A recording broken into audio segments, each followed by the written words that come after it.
talk, girl talk. What's better than girl talk? Girl talk, girl talk. What's better than girl talk? A chat with the ladies about their day, the ups and downs along the way. She's a cook, she's a chauffeur, she's a worker bee. First in the door and last to leave. Girl talk, girl talk. What's better than girl talk? Girl talk, girl talk. What's better than girl talk? Welcome to Girl Talk. I'm Regina Ayars. And I'm Carol Voisin. And Girl Talk is a lively discussion of the opportunities, challenges, and successes of women in their daily lives. We interview women living in the Rogue Valley who are making a difference in our communities. Today, our topic is women in the arts. Writers, directors, actors, we can add producers to that. And this is part one. And we're going to be talking with Livia Genise, a well-known Rogue Valley actor and founder of Livia Genise Productions. Carol, why don't you introduce our guest? I'm going to ask Livia to introduce herself and tell us how you got to the Valley and why in the world are you staying here? Well, I came here, I think it was in 80 or 81 with my now ex-husband, and we were auditioning for Jerry Turner at the Oregon Shakespeare Festival. And my ex-husband, Toby, ended up getting hired. He was a male, and he was 14 years older than me, and there are a lot of roles for men. And at that time, they were not hiring a lot of minorities. I remember Jerry Turner saying to me, I was almost 34 at the time, he said, "Your equity." That old? I was. Oh. He said, because I'd been doing New York and LA before that, he said, "Your equity, why would I hire an equity woman when I have all these non-equity women who can do the same role?" You're kidding. Nope. And then when I came back here, this was before Bill Rausch, when I came back here to live in 2002 and went in for an audition, they said, "Well, we have all these equity women your age. Why should we hire you?" So I came here, but I ended up having both my children at Ashland Community Hospital. And in between, went back to LA. I was told when these started to come in that I was too pretty to be the sidekick, not famous enough to be the leading lady, so come back when I was matronly. Oh my. So I went back to theater where you actually have to act. And I have not regretted it. So I was here until my divorce. I went back to school at SOU. In 91 and 92, completed my degree that I'd started in 1966 in voice. I ended up, actually in theater, and I ended up getting it in voice. That was a challenge with two kids, but it was worth it. No, I wasn't working at the time. But you had two children. I had two children. Yes, my youngest was born in 89, and this was 91 and 92. Oh so my gosh. It was interesting.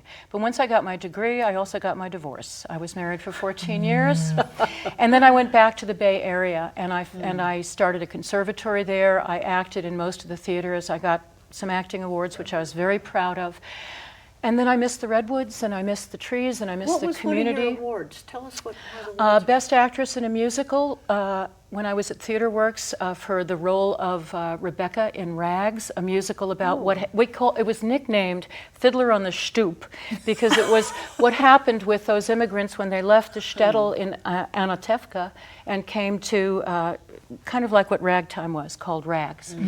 And I got the Best Actress in a Musical award, and then a couple of years later, I got Best Supporting Actress for another musical there. Oh, wonderful. But I really, when I started that conservatory at the Willows Theater, which is now defunct, I was there for 5 years, and then I was kind of pushed out after I'd created this entire program with 181 students every semester at a small theater company. And where's that located? It was in Concord. Concord, okay, and I was there for California. 5 years, and then Marin Theater Company hired me to do the same thing there. Ooh. And I was there for 2 years, and Marin is very different from Concord. There's big trees. And I went, what am I doing here? And I was actually a chaperone on my older daughter's trip to see some shows, and I went, wow, just because I lived here when I was married, and when I was divorced, it didn't feel bad anymore. It felt like home. Oh. So I sold my house in Concord, and because I had this wonderful house in Concord, I was able to get into a house here. Oh, nice. And literally, I'm driving a 26-foot diesel truck with all my possessions, and my cell phone rings in the cab, and my daughter answers it, and it's the president of the board of what was then Actors Theater saying, it was Friday of Labor Day weekend in 2002, can you come in on Monday and interview to be artistic director, except they called it producing artistic director or something, and come in with a 6-show season chosen. So I did. Whoa. And they had not been doing musicals. As some of the board members says, there's no musical talent in the Valley. And so I came in with actually a 7-show season, 2 musical, 5 plays, and over the course of the 14 years I was at Camelot, we went to 4 musicals, 3 plays, and the Spotlight series, because I didn't think we could afford to be dark, and I created this, a little biography and a lot of music, and we put spotlights on famous performers. And by the time I left, it was 5 musicals, 2 plays, and 4 spotlights. And a full conservatory production. For over 10 years, we had a vibrant conservatory that was there, which is no longer there. Oh, a conservatory is so important. Yes, it is. Oh, it's yes, just it is. essential. And one of the things, and I know you're a teacher, so you'll appreciate it, you know, everybody always goes, well, it's just acting, it's not brain surgery. And I go, yes, it is. People come into a theater and they can go out feeling totally different. Right. And one of the things I did when I was doing shows is I always tried to have at least one play that would make people uncomfortable and then kind of balance it out. So I always chose a balanced season. One of my first plays that I did was a play called 3 Hotels, which was originally done as a TV drama. It was about a guy who was in advertising and goes to a third world country for Nestle's, which is still doing this, and sells formula to people to mix with the polluted water. And in the second act, his wife is leaving him because their son has been killed on the beach of this third world country. And the third act, which is the 3rd hotel room, we see he's lost his wife, he's lost his job, he's lost his integrity, and he's hoping and hoping that she'll come back and be with him again, so he at least has something. And does she? You never know. But it was so powerful and so poorly attended because it was in the middle of the first time I resigned from Camelot and then came back. What That's year before was we that? changed. That would have been 2003, I think. Oh, right after you joined. Right after I joined, because I had a board of directors, the board president, who was verbally and emotionally abusive to me, and I thought I had a heart attack. It was just an anxiety attack. And I said, I'm resigning. And then what happened was they realized they'd have to pay me an equity salary because I was doing equity shows and donating my salary back. You didn't? I did, because they couldn't afford, and they needed to have good people. Anyway, the upshot of that was there were like 3 one board member stayed on, the other people left because they were going to have to come up with 14 grand for me to pay me. And we took over. I went into my credit card, got $1,000 on the credit card. These other people threw in money, and we paid for the royalties for Oliver. We sold out, and we were selling out ever since. In the 14 years, we went from 8,000 patrons a year with a box office that was a box with papers to 26,000 patrons for 2 solid years, my last 2 years there. And the last year I was there, they kept telling me I'd lost my touch. The new board president decided that I didn't know what I was doing. The board started to try to choose shows. I was building my audience up. We started out with Evita and doing some rock musicals. Then we did Jesus Christ Superstar, set in the Rogue Valley after a nuclear holocaust. Ooh. Because we might survive nuclear winter because we're far enough away from Portland and San Francisco. That's right. Incredible production, very well attended. And then I wanted to do Chess, a musical I've loved forever. And this became a point of contention, or it became a way for the board to get rid of me. Yeah, Depends Why on who would you they want talk to to. get rid of you Because of they Chess? wanted to be in charge. Yeah. Well, it was a new executive director, correct? Well, they brought in an executive director that I later found out at my salary after 14 years, who had never done that kind of thing, who was into advertising, except that he wouldn't read the plays. He does, tell me about it, and then he'd do something, or he'd look at how it went on Broadway and decided whether or not we should do it. This is a different audience than New York. Very different. Very different. And my last year there, I was virtually kind of pushed out, and it became over the musical Chess. And then Janine Grizzard, who is off camera here, we'd been friends for a long time. She said, I want to produce that with you. Oh, wow. So I left Camelot, and Janine and I, one of the reasons I was fighting for this is my musical director had spent over 200 hours putting the entire score digitally so he could also be in the show. Of chess. Of chess. We had the whole thing cast, the ensemble, gosh. and they canceled it. And they didn't come up with, they said, no, our audiences won't like this. I don't know where they thought, they hadn't spent 14 years choosing. But what was interesting is they didn't choose a replacement show for 6 weeks. So they just wanted me gone. And I said, no, you cancel chess, I'm gone. And Janine and I put it on as a staged reading of this incredible musical with all of the musical that was digitized. It's a rock musical. Sometimes you have to use digital So music. what venue did you do that in? We did it at the Bellevue Grange Right, for one okay. weekend, and we did it at the community center for one weekend. Janine's braver than me, and she has more equipment than me, so she can go into the community center because you have to bring in lights and sound. Everything. And the Grange has it. The other drawback sometimes for the community center is Sunday afternoon parking Yeah. down by Livia Park. Scary. But anyway, that's kind Wow. of been my history here. So you've had, you were pointing out some of the challenges yes. that women have, not only And they in- replaced me with my second in command, who was a guy who only lasted 2 years. And then they went and hired another guy Right, because the board president is a woman. yeah, this happens. Was it the woman who? It was pretty systematic. She and the executive director were out. They would lie to my face. When she said to me at the last time I sat down with her, well, come on, pull up your big girl pants, you can cancel the show. I said, I think I've had it. Whoa. And I walked out of that meeting because I was going to be emceeing something later that day. She told the board I had resigned. So she got what she wanted, and that's fine. So why well- stay here? Yeah, Well, she's doing lots of different things now. This is what- my community. I was on the board of the Ashland Chamber for over 10 years. I've been the MC in the park on the 4th of July.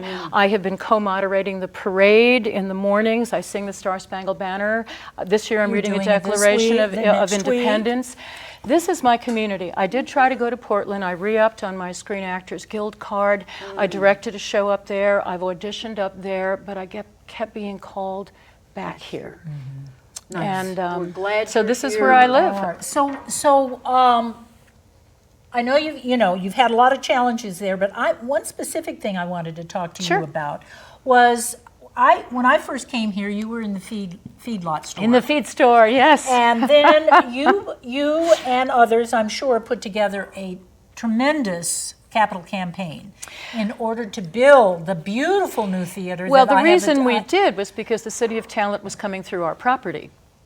So we either had to move or cease to exist. And we were doing really well. I think that was the year. And this was 2008, in the middle of a recession. I think that's when we were doing That's the when it capital started, campaign. yeah. And we stayed at 17,000 that year. We didn't lose any attendance, but in the middle of a recession, we were able to do this because we had enough patrons who believed in us. We had a gentleman from Rogue Valley Manor who he and his wife decided, she was I think Arthrophile, so anything having to do with Camelot. They decided to take on the capital campaign. We'd actually done a study that said there wasn't enough money to do this. And then he went out and got James Morrison Collier to put in the first 300,000. Oh, nice. And it took off from there. However, we were supposed to raise 2.5 million and we only raised 2 million, which left him with leverage, this gentleman, on how the theater should be run. I didn't know that while we were doing the capital campaign, but it came out afterwards. And then when his wife passed, he finally left, but we were still with this $500,000 mortgage. Right. So I want to ask you some more questions about Sure. your life after Camelot. There is life after There Camelot. is life Yeah. after Camelot. So why don't you tell us a little bit about your new production company and how that got started? Well, it got started because I really wanted to do chess, and Uh-huh. Janine came up to me and said, let's do this. And one of the things that I wasn't able to do a lot at Camelot was more shows. I mean, I could do one show a year, but once Janine and I did chess, we also partnered on a staged reading of Judgment at Nuremberg.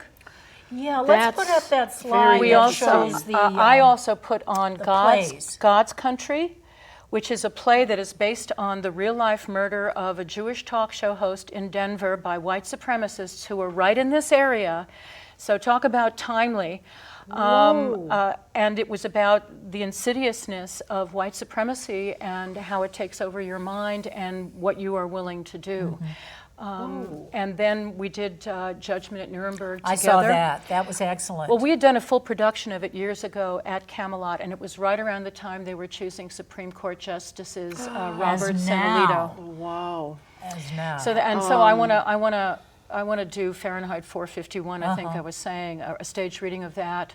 I also want to do another staged reading of 1984 because we did a full production of that. I think it's timely, and if we don't do it now, I was saying to a friend of mine, You've got to do it now. We've got to do it now. Yep. As Michael Moore was saying, we have got to do it Absolutely now. now. We are in danger That's of right. losing this country. That's right.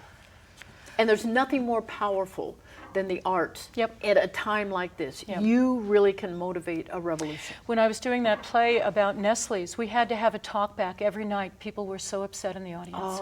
They were so upset. And so each night, it was only two of us, we sat and talked back about the fact Nestle's was still doing this.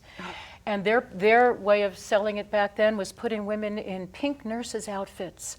Your milk isn't good, you have to mix it with the water. Oh, gee. They're still doing it. So there you go. You have to do something. Yeah, you have to do something, Yeah. and So that's the what arts, I choose to do. Thank you. Yeah, so you're in a production right now. I am. So I think we actually Oh my have a goodness. still of the graphic for what is the production called? It's called Once. Yes. And it is a beautiful, intimate musical. There's 12 people in the show, and except for the little girl, everybody plays musical instruments, actually multiple musical instruments. I think there's over 18 or 19 musical instruments that are out there on the walls and on the stage. It is an incredible company of actors, and Valerie Rochelle directed it so poignantly. And it usually takes place in a bar, but if you want to put it in a bar, you have to pay extra royalties. I've never heard of that before. What? So what she decided was we're in a street corner in Dublin and we're buskers, and so she starts the musical with the actors being the pre-show music live. And it actually ends up being like an opening act, and it segues right into the first musical number of the show. Ooh. And I'll tell you, by the end of it, we've had people who saw it in New York and said, yeah, but it's kind of sad. Well, our production, we've been told by those same people, but I have hope with you guys. So we're all about hope in this production. And you had to learn had a to new learn. talent. What is Valerie that? called me up last October and said, would you be willing to learn accordion? And I went, sure. And the next day I found this gorgeous turquoise shelled accordion at a used music store. I was up in Portland, and I took lessons. I started taking lessons immediately when I got back here at the end of October, and I love it. You're pretty good. You're pretty good. Well, I the was music there. in this was not scored for accordion. I was learning how to play 126 okay. buttons, not all 100, only a few of those 126. And I look at the music for the accordion part, and it's all keyboard piano.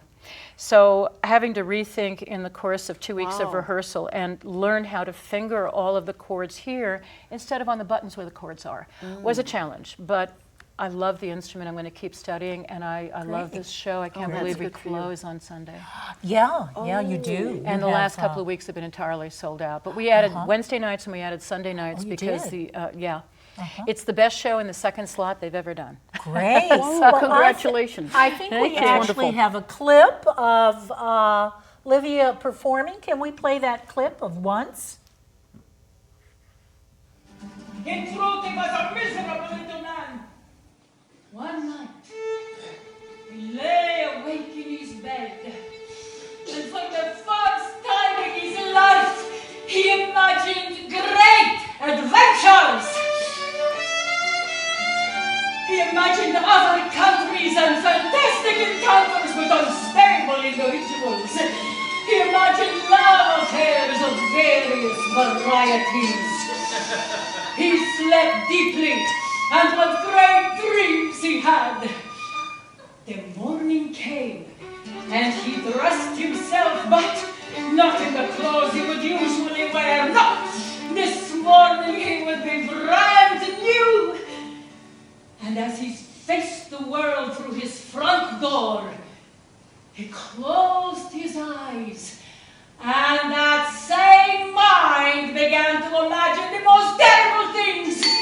Instead, where before he only saw life and success, now he only saw death and failure. The world outside was there to torture and crush him. Love was there to tease and break him. Fuck it. Well, that was exciting. Oh, yeah. And you said you'd never seen it. You haven't seen yourself perform in that. No, I have no not. Clips? No. Oh, wow. Okay.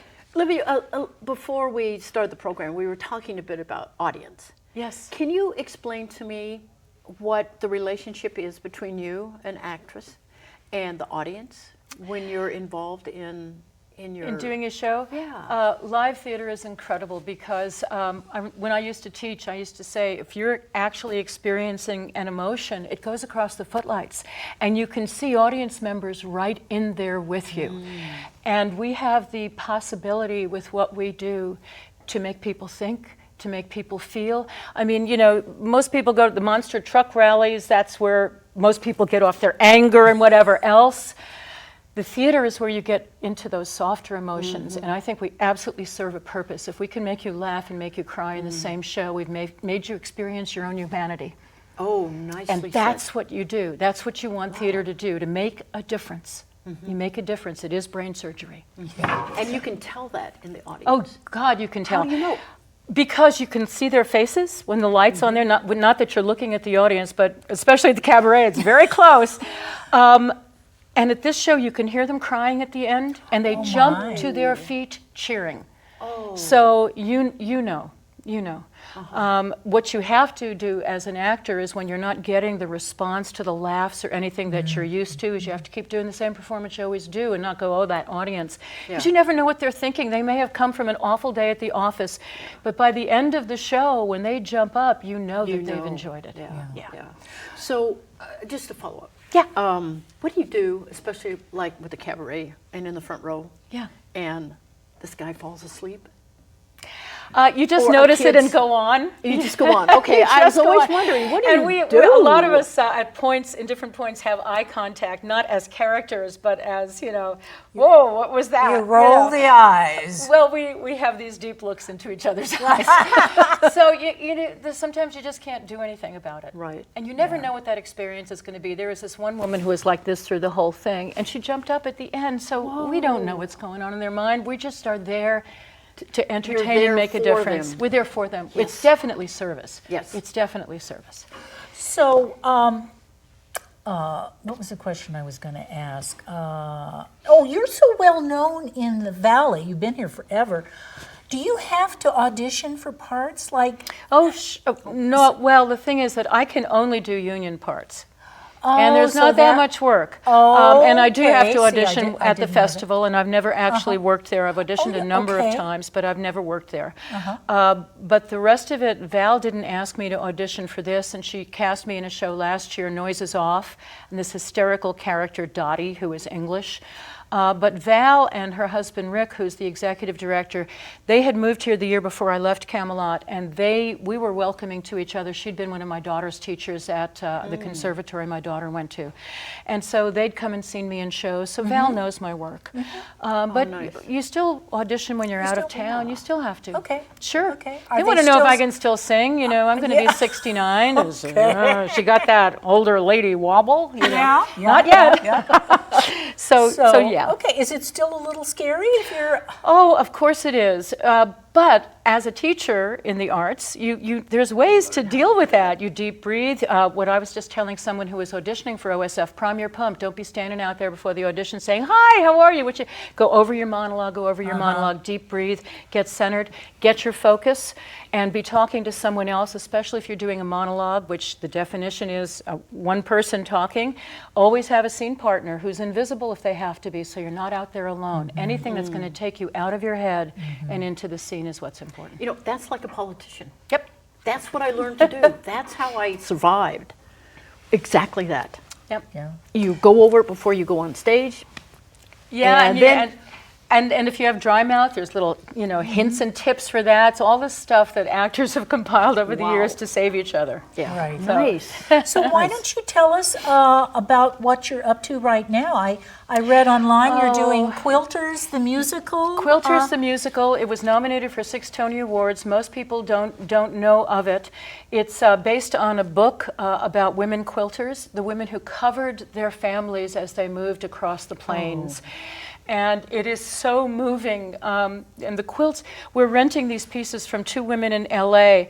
for $700, or we could have rented it from a professional company for $4,000. I have some quilts. Well, it's not that. There's 16 scenes based on specific quilt blocks, like log I cabin, see. crosses and nice. losses, about a huge fire that goes through the area, burns up people as well as the quilts that they've spent their lives and their grandmother's quilts. And then at the end, they call it the legacy quilt.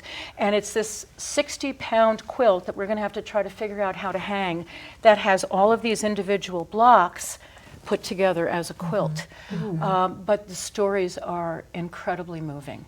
When they came across living in a dugout, because they dug into the ground and people freezing, and when the tornado comes, and how you had to learn to quilt because that was the only way you could cover your family. And that was your dowry, the quilts that you had made while you were growing up. It's fascinating. So what venue are you going to be doing that We're doing in? it in the Bellevue Grange. Okay. It's a cast of 7 women. Diana Warner is the matriarch and her 6 daughters, and they play every character, including the guys. Nice. And then Daniel Stevens is choreographing the musical numbers and the fire. We've got some interesting things, and then there's actually a baptism, and we've got some stuff doing that.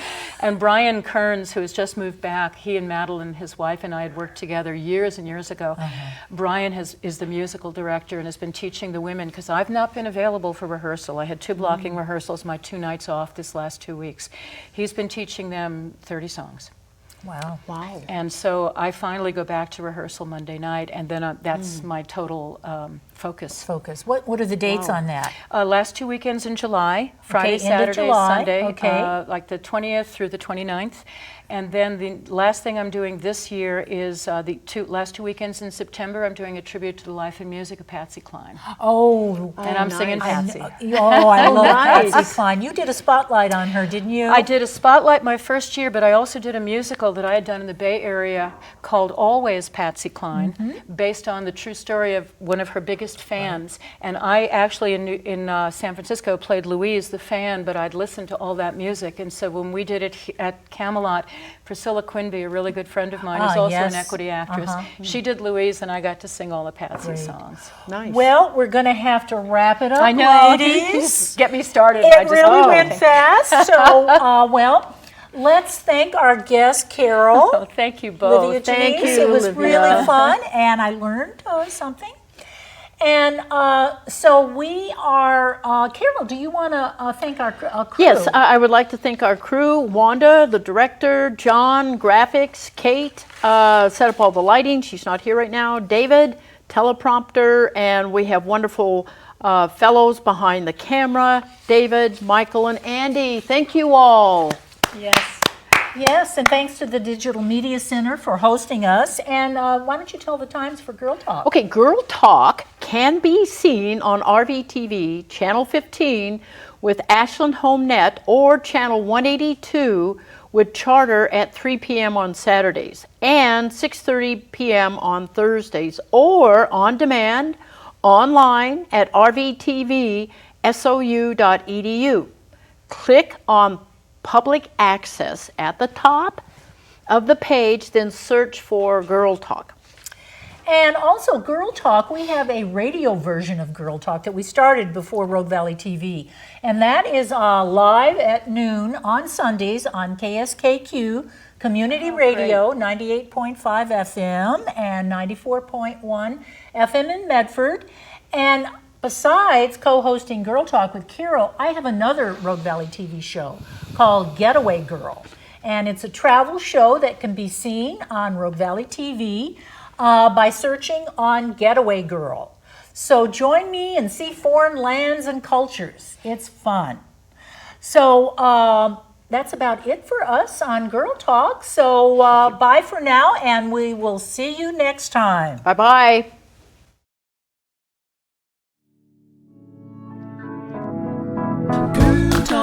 Girl talk, what's better than girl